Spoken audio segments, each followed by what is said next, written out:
and welcome back to the next episode of our series about faith blockers. I am Dr. Sheila Sapp, the host for this show. I am delighted that we have people who have returned, and I want to welcome all who are first-time listeners.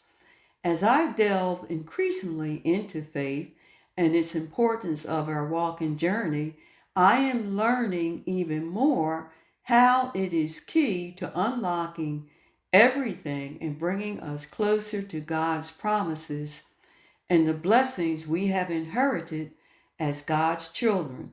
Without faith, it is impossible for us to please God. Hebrews chapter 6, verse 6 says, "And without faith, it is impossible to please him. For he who comes to God must believe that he is a rewarder of those who seek him." One of our goals should be to please God through our faith and belief. We should want to make sure we do not have anything or do anything to impact or impede our faith in any way. Worrying is an action that will weaken our faith and erode it completely over time if it occurs unchecked. How do we strengthen and grow our faith when our mind and thoughts are focused on worrying? I would wager that we are guilty of letting worry overwhelm and captivate us. We worry about our family, our children, our jobs, our health, our homes, our cars, our education, and so forth. The list is endless. People say they worry because they are concerned and do not want anything to happen to their loved ones. In their eyes, they are not worrying. They express love and concern. For others, worrying may be a matter of wanting to be in control or to have a say about the outcome. Others have a negative mindset, and that is how they deal with life and its difficulties. Or worrying may stem from a fear, known or maybe an unknown fear. Have you ever thought about or examined why you worry? What do we get out of worrying? Does worrying solve any problems? Do things change because we worry? Do we become more powerful or more in control through our worrying? People even worry that they worry too much. Before we look at what Jesus says about worrying, let's see what research indicates and medical and mental health professionals say about worry. As we know, people worry for many reasons. Did you know that worrying is a natural alarm system? Worrying alerts us to potential danger. Sometimes there's a fear of losing control. There's the worry of worrying and carrying too much. Stress can cause us to worry and think negatively and focus on bad things. Constant worry and racing thoughts can lead to depression. Sleep problems can cause deprivation, which brings about anxiety, fear, and worry. And there are some mental illnesses that cause substantial fear or worry that generally do not go away. You have financial pressure, the fear of falling behind on bills, which can cause anxiety.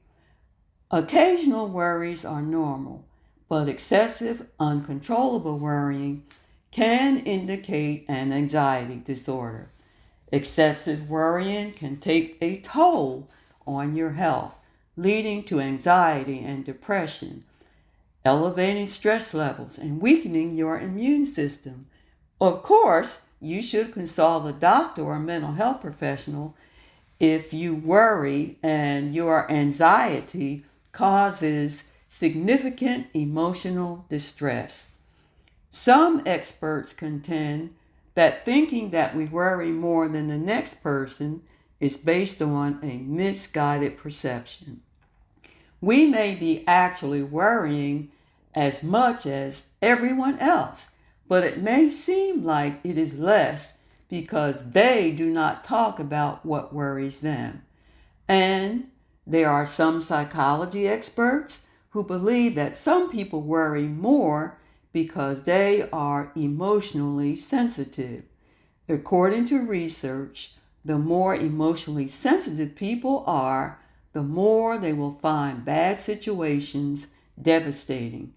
People's brain chemistry can actually change after they go through a traumatic experience, which leaves them wired to avoid the situation at all costs and lead them to more worrying and anxiety.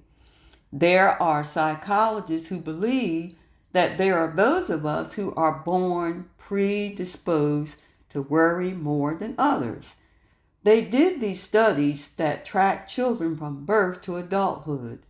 The studies seem to indicate that babies who have strong reactions to novel situations tend to grow up to be more anxious.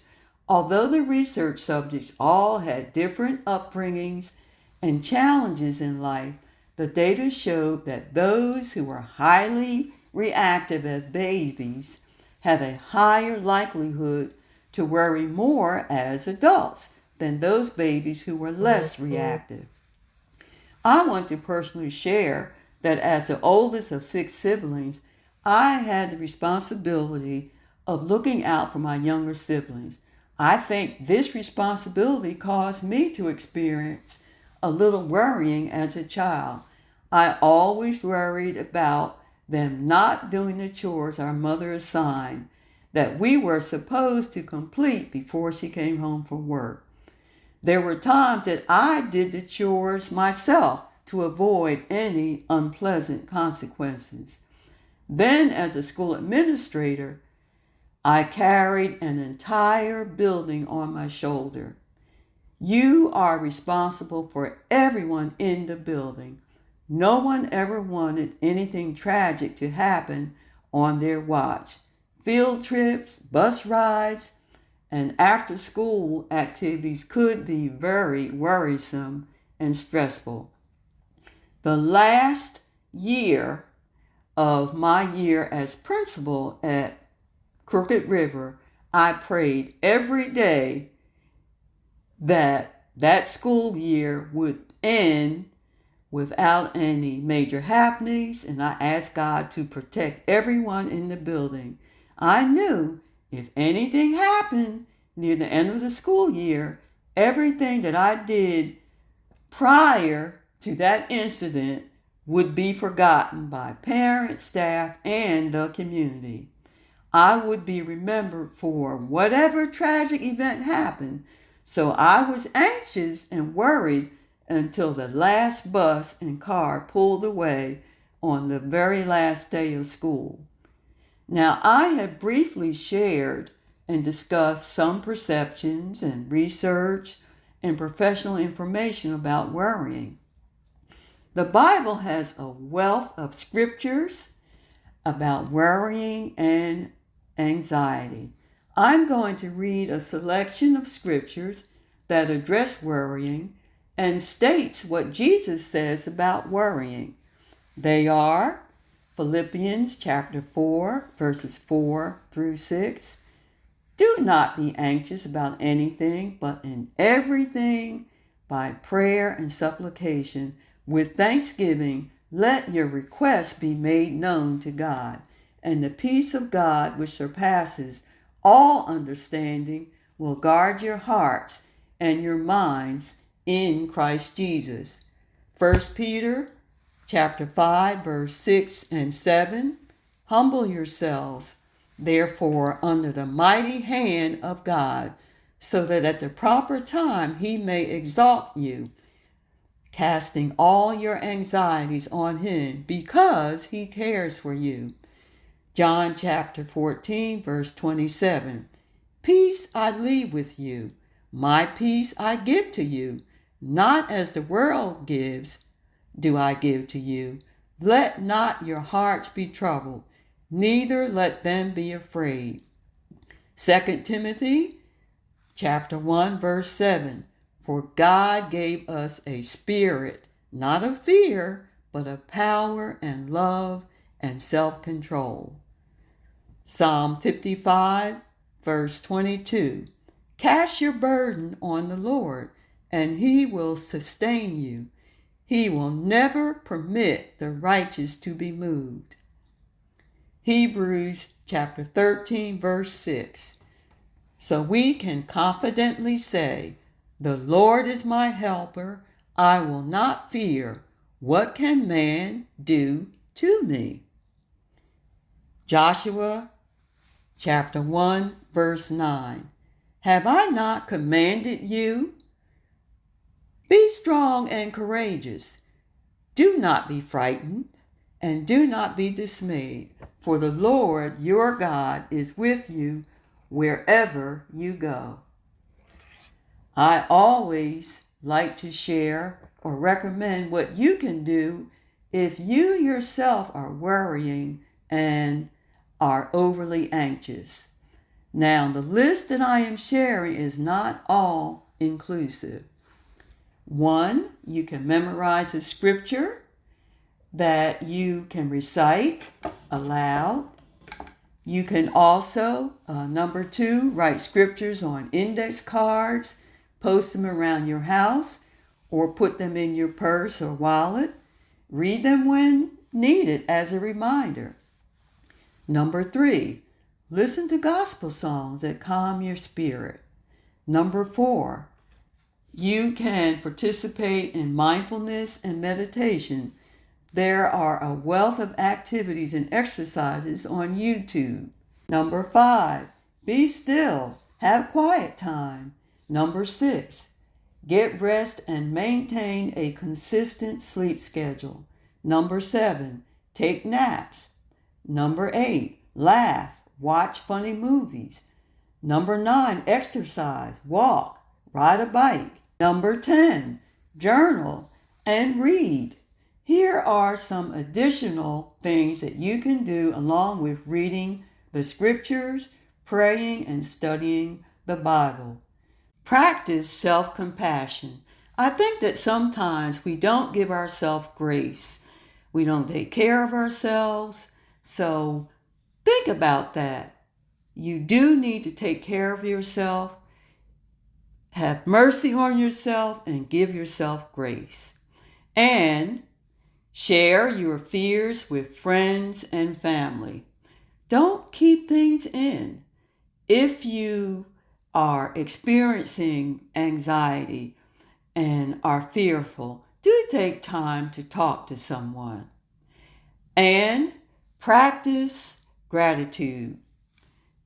On several episodes, I believe it may have been the first or maybe the second one, I mentioned the fact that I kept a I am grateful notebook, and I used that notebook to help me deal with stress. And I do want to say, if there's one way to alleviate some of your anxiety and worrying, is sitting down and writing down things that you are grateful for every day.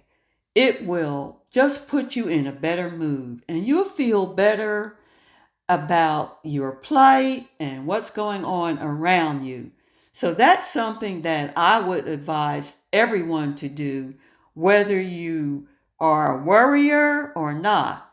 But hopefully, after this, you will be able to reduce that worrying between God's scriptures and what's in the Bible.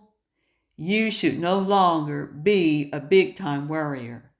The other thing that you can do is keep an emotions journal. Write down and keep up with how you're feeling, and when you find that you start feeling a certain way, think about what happened. What was the root cause of why you felt that way?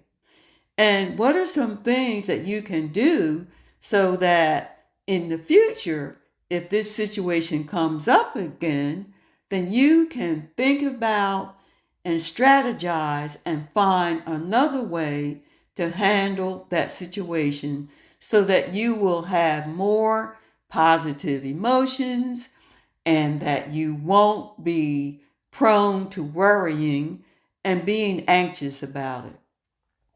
Something else that you can do is serve and minister to others. I can't think of a better way to take your mind off of yourself. Because really, when you think about it, when you worry, it's all about you. But when you're serving and ministering to others, you are no longer focused on yourself. You are able to look outward and think about and to help others who may need you. So also something else that you can do is to volunteer. That's another way to get your mind off of worrying and whatever is causing you anxiety. Volunteer. You can volunteer in your local church or some organizations. Go visit the senior citizens home. Read stories or do a devotional with a group in the Senior Citizens Center. There are just so many people who are starving for attention, and I am sure they would welcome you. I want to, at this time, thank you for attending, and I hope you join me next week for another episode on faith blockers. Again, I want to extend the invitation for anyone who would like to share how they reduce their worrying and which scriptures help them. And remember, there are a wealth of scriptures in the Bible that address worrying. So I only mentioned a few, but there are many that you can use to help you deal with worrying and anxiety. And also, if you're interested in sharing your story or your walk of faith experience, email me at sheilasapp15@gmail.com. That's Sheila Sapp, my first and last name, the number 15 at gmail.com. Or you may send me a message through Messenger on Facebook. We are in this together. Thank you for listening, and share the link for this show with your family, friends, neighbors, colleagues, and associates, believers and non-believers. I do not have all the answers, and I am not perfect, but I am walking along with you, growing and strengthening my faith daily. And remember, for we walk by faith, not by sight. God bless you.